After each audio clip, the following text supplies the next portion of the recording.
Welcome to the Black and Green Podcast. It's your go-to place to find the latest high-quality, all-natural products created by Black artisans.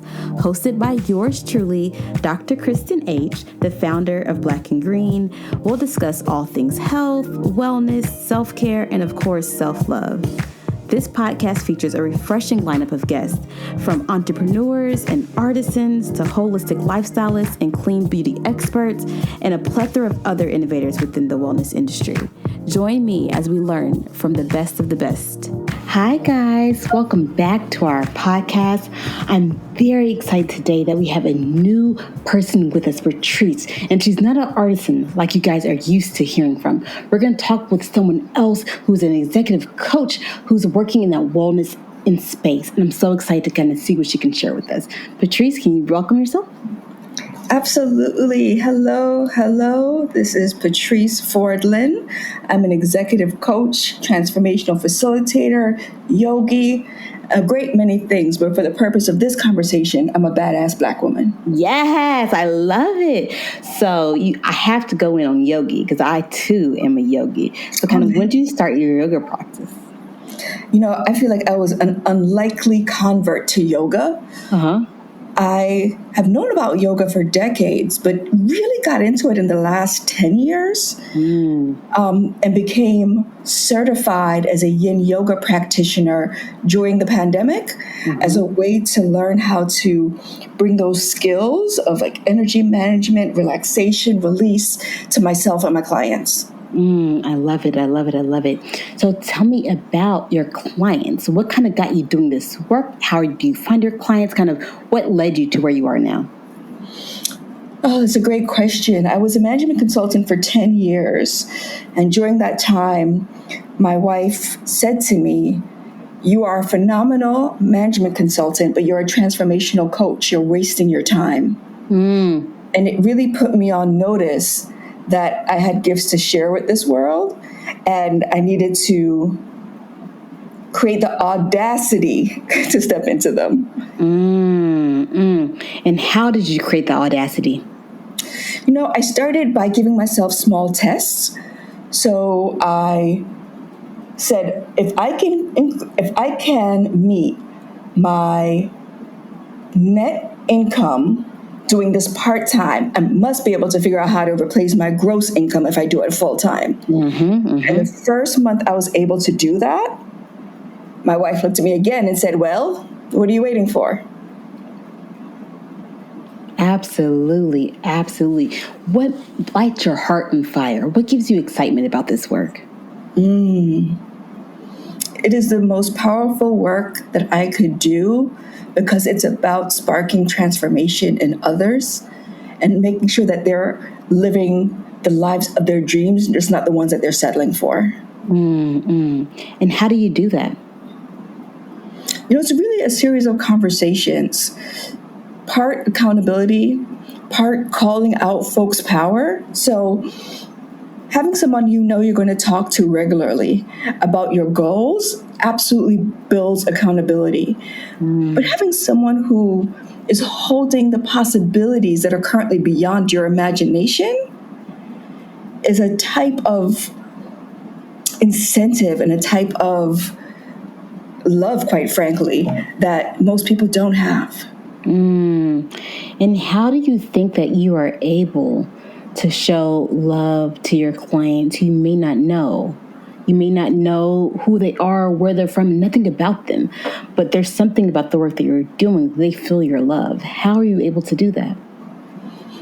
I can see them. You know, being able to see someone actually feels very much like loving them. And my ability to see them in their imperfection and to still call out their greatness, in their fear and still see their strength, to believe in them more than they believe in themselves, creates a safety for us to really get down and do the hard work of challenging their limits, challenging the obstacles they believe are in front of them, and eventually dismantling them. Do you have a background in psychology? I don't. My background is in sociology, and then I have a master's in public policy. But if you talk to anybody who knows me undergrad, they would say I've been a coach my entire life, that this is what I've done with friends, family members since the beginning. I just decided to step into it full time. Yes, yes, I love that. It's very funny. I'm in a lot of business groups on Facebook, and I saw a post from a lawyer, I believe. She said, "I'm so tired of coaching. I feel like everyone's trying to coach today." What would be your response to hearing that and hearing her frustration that everyone's throwing the coach title on them, and there's not really the validity in it because it feels like a dime a dozen? I will say it's a fair critique. There are a lot of folks in this space, but it's like any field. There are folks who are decent and there are folks who are exceptional. I sense, for example, if she talked to one of my previous clients, and I can mention her name because she's given me a testimonial on my website, who is a lawyer, who started her own law firm, who is now killing the game, she might have a different opinion. Yes, yes. I love that. This idea that, yes, there are some people in that lane who aren't doing it well, but there's some people in that lane who are doing exceptional at it. Yes. And you don't want to let people not doing it well pull you away from it or judge the whole thing. Exactly. It's kind of like going to a doctor. You would think, based on all the schooling and credentialing, that every doctor is great. That's not true. Not true at all. So regardless of what your profession is, finding the folks who actually have the ability to hold you powerfully is what matters. Yes, yes.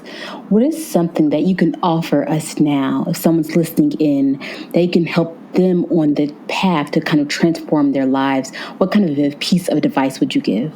Oh, there's so many. Can you ask me a more specific question? Because I could talk about this work forever. Yes, I can definitely ask you a more specific question. If someone is new to the coaching world, they don't really understand it, can you help?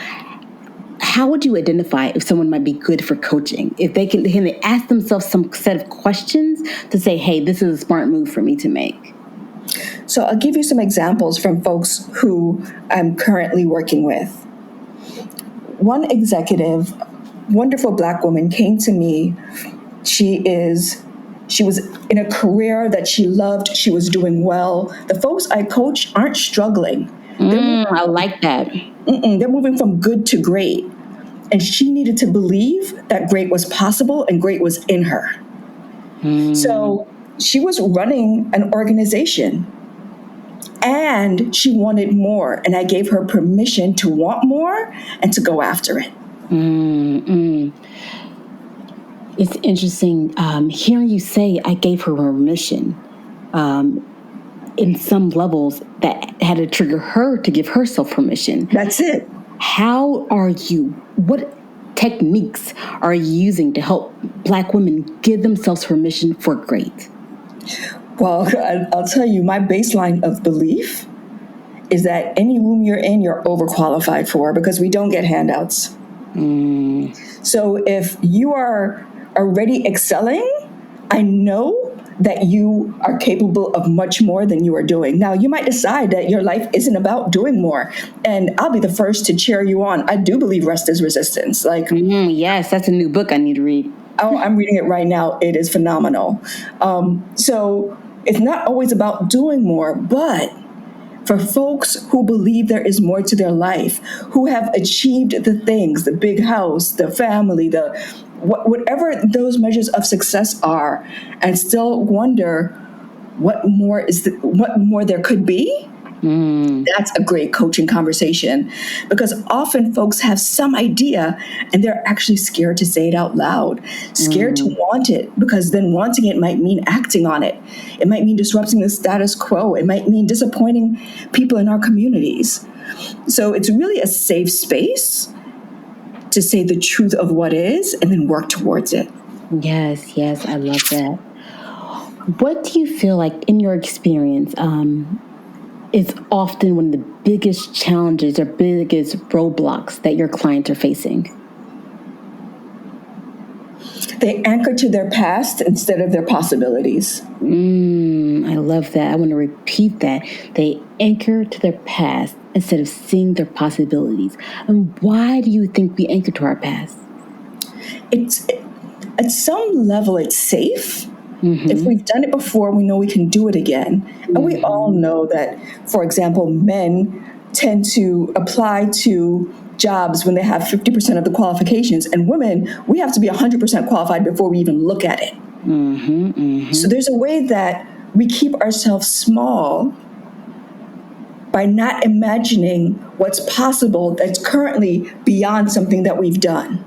And I actually find often we are either headhunted into those roles, promoted into those roles against our own desire. I remember my first executive role, I actually turned it down twice before I took the role because I swore I wasn't qualified for it. Ooh. But yet someone saw something in you to encourage you to do it twice, but you didn't see it in yourself. Oh, that's powerful. You work for your entire career for. I didn't expect that at the age of 25, I'd be running an organization, a national organization at that. So I very much understand what it means to not have enough perspective to see your brilliance and to think that everybody else is bringing what you're bringing, and that's just not the truth. That's not the truth. But yet it's a belief that oftentimes Black women buy into. Yes, and with good reason. We are living in a society that does not affirm us. You know, when we speak into rooms and folks don't hear us, but somebody else says the same thing and they hear them, when you're told that you're in direct and indirect ways that you're not good enough, it is absolutely human to start to believe that. Now we will pause for a moment of meditation with Dr. Crystal Jones.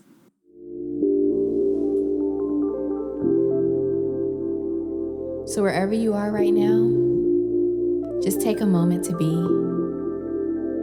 Be in your awareness, be in your truth, be in your wholeness. Allow yourself to show up as light, dark, and every shade of gray in between. Feeling your presence, experiencing your truth.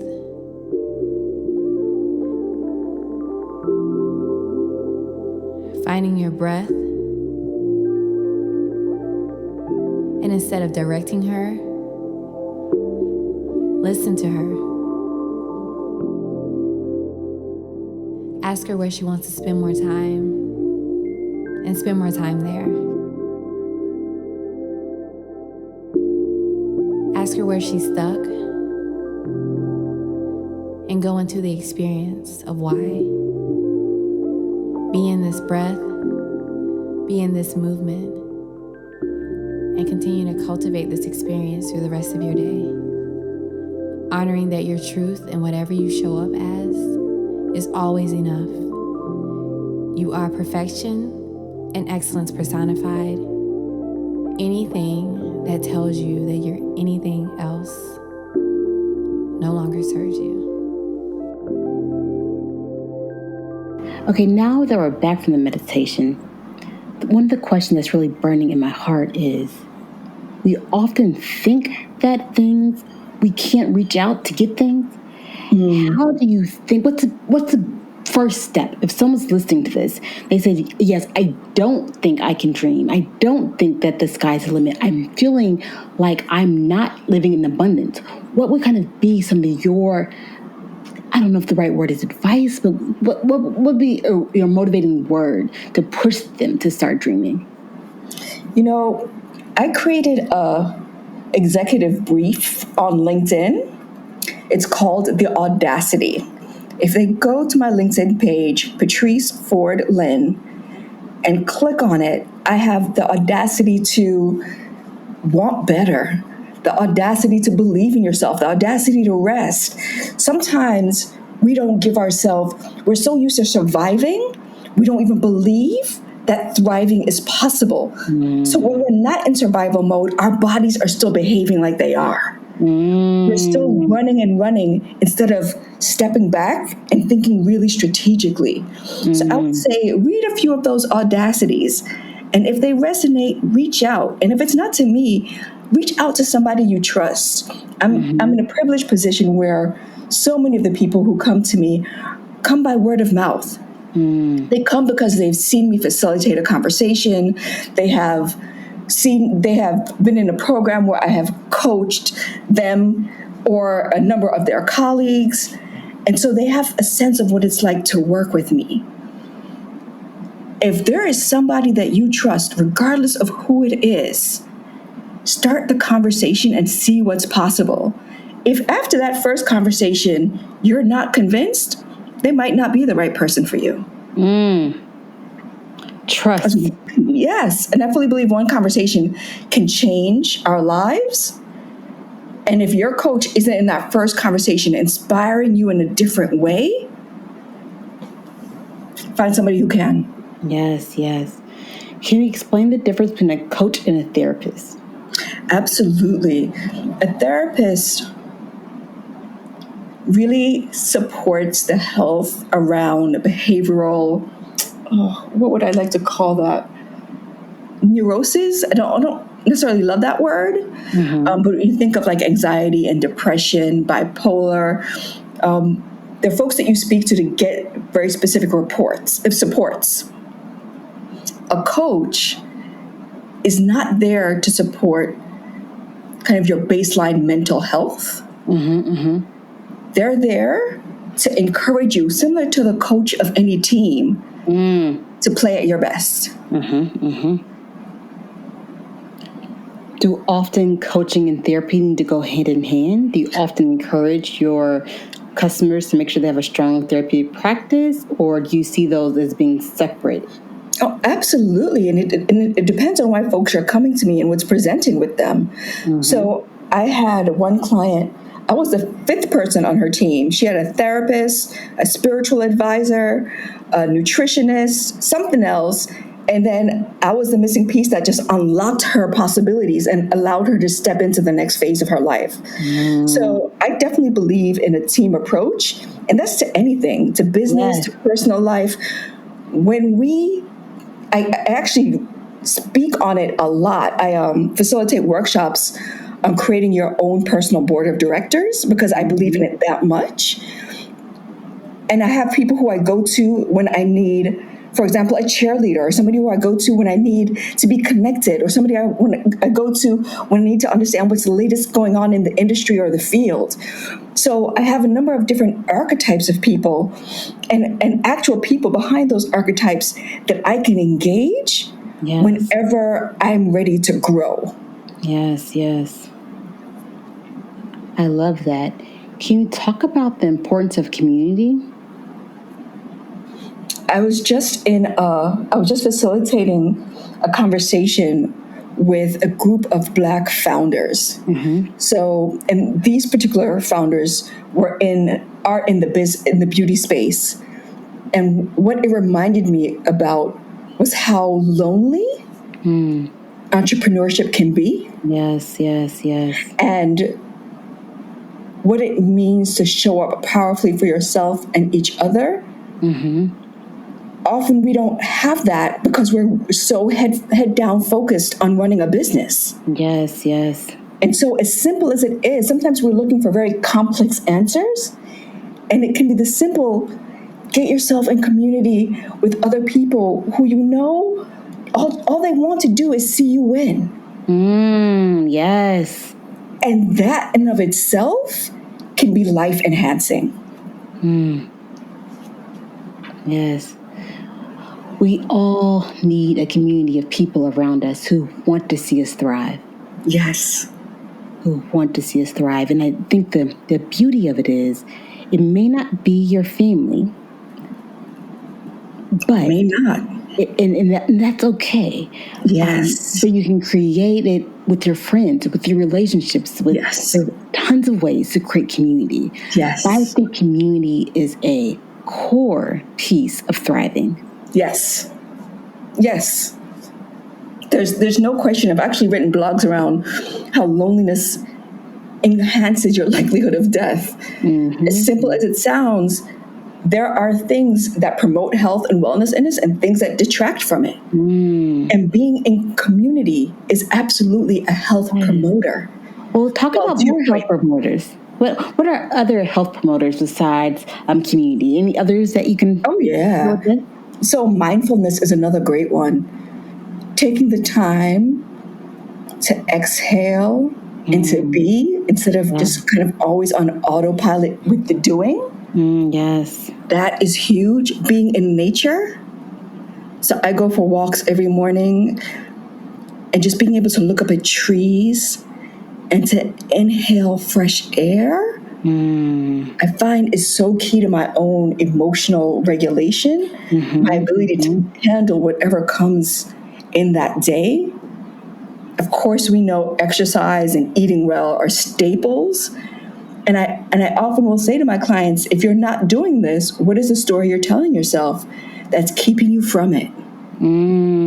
So I don't have enough time. Well, actually, if you exercise, you might be so much more fulfilled and energetic. Your body might be so much more primed for its best thinking that you don't need all the time. You just need some time. If you're eating well, you're also giving your body the substance it needs to show up powerfully. I see, and it's something I've had to actually notice in myself, is working through diminishing returns. Exhausted, and just keep pushing because that's what we know how to do. We know how to survive. But there is something beyond survival. You named it. Thriving is beyond that. And we have to put down the tools that no longer work for us and pick up the ones that do. Yes, yes. So Black and Green, we only sell products created by other Black women artisans. When I first started Black and Green in 2017, I got a lot of pushback on that. But I was very intentional about wanting to create a space for other Black women to chase their dreams. They want to create a product. I want to create a space where their product can thrive.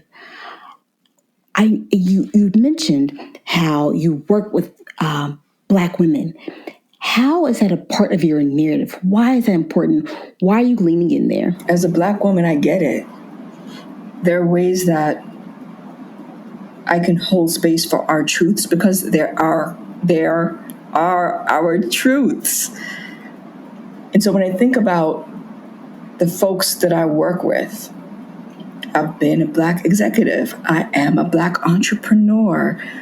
The very people who I work with, I can relate to. And because of that, I can hold space for them powerfully. It's not a question of whether or not they can talk about race with me. They absolutely can. It's not a question of whether or not they can talk about power and safety and other things at work. They absolutely can. And it is my priority to create space specifically for Black women to feel safe and to feel seen. One thing that I hear a lot from Black executives is a way that they doubt themselves. Like, is this really what happened? Yes. You probably experienced something a bit crazy because we live in a society that is really problematic. So being able to speak your truth and not have somebody question it, to be seen in your truth, to be seen in your authenticity, and reminded of your greatness, to me, that's pretty big work. Yes, yes, yes. I recall when I was still working in a corporate environment, and I went natural. The first day I came to work with my hair without a relaxer, oh, the comments I got. Like, oh, are you sure you want to wear your hair like that? Are you sure you won't be judged like that? A person who thought they were coaching me pulled me to the side and say, are you sure you want to wear your hair like that? I'm not sure how successful that would be in this space. It happens all the time. And I was like, okay. And it's interesting. My response was I wore my hair as natural as I could every day since then. It lit a fire in me. I will tell you, I first started wearing my hair natural because a younger cousin, you know that doll game where you have a black doll and a white doll? She chose the white doll. I was like, oh, we're going to have some affirmative action up in here.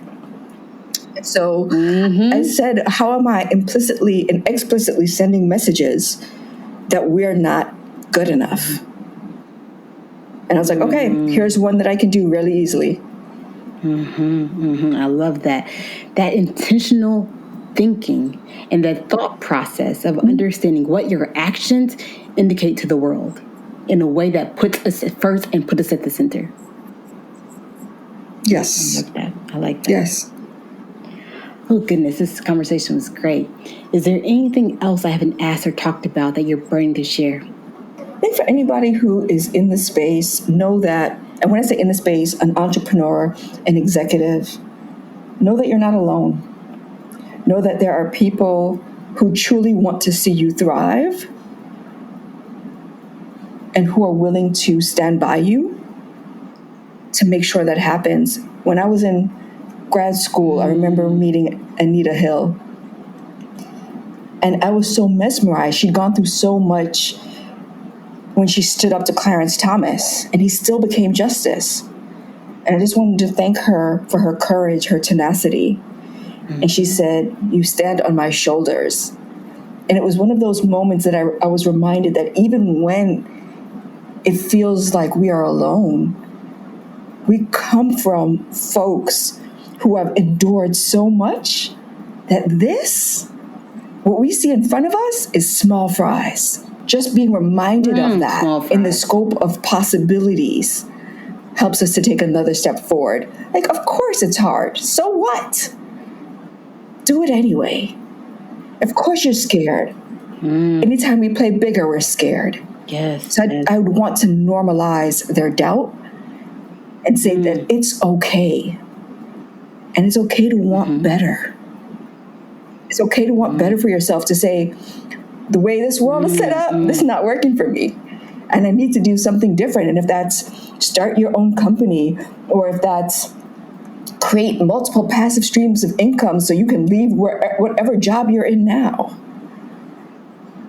There are people who are already cheering you on. You just have to find them. I hear that oftentimes fear is what stops people. But I feel everyone's fearful. But we can't let our fear stop us. I'm curious on your take on fear. I have a saying that it's okay to be scared, but it's important to be courageous.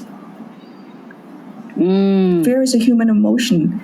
And when we take it back to survival, the way that adrenaline and cortisol moves through our bodies can feel like we are in imminent threat.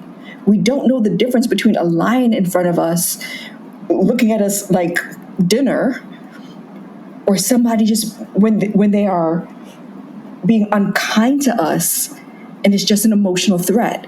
It can feel very, very much the same in our bodies. So what does it mean to then create a mindfulness practice where you sit with the fear and you say, this too is part of living? That learning how to manage this is part of my success. It's not that I do it in spite of or despite. It's that this too is part of what it means to be human. And so anybody who has done anything has had to manage this feeling. I hear you have to welcome fear, because fear is going to be there. You have to welcome it. I would say allow it. It might be a bit of a step for folks to believe they could welcome it. But I say, let it sit next to you as a friend. Yes. And ask it what it's trying to teach you. It's trying to teach you that maybe there's some reputational risk in what you're doing. It's trying to teach you that there's some financial risk. What is it that it wants you to know? And then thank your fear for being there and figure out what you need to do. At the beginning, you asked me how I started. I mitigated my fear of not being financially successful by proving to myself it was possible. Yes. So allow your fear to instruct you on what you need to do so that it can calm down and you can be on your way. I like that. Oh, love you. This conversation was amazing. Thank you so much for talking with us. My pleasure. Thank you so much for having me. I welcome the opportunity to to pour into Black women. Thank you. Thank you. Thank you. Thank you for tuning into the Black and Green podcast. Did you have more questions for our special guest? Please leave your questions in the comment section. Also, check us out at blkgrn.com. Please subscribe and comment. We love hearing from you. Until next time, buy Black and live green.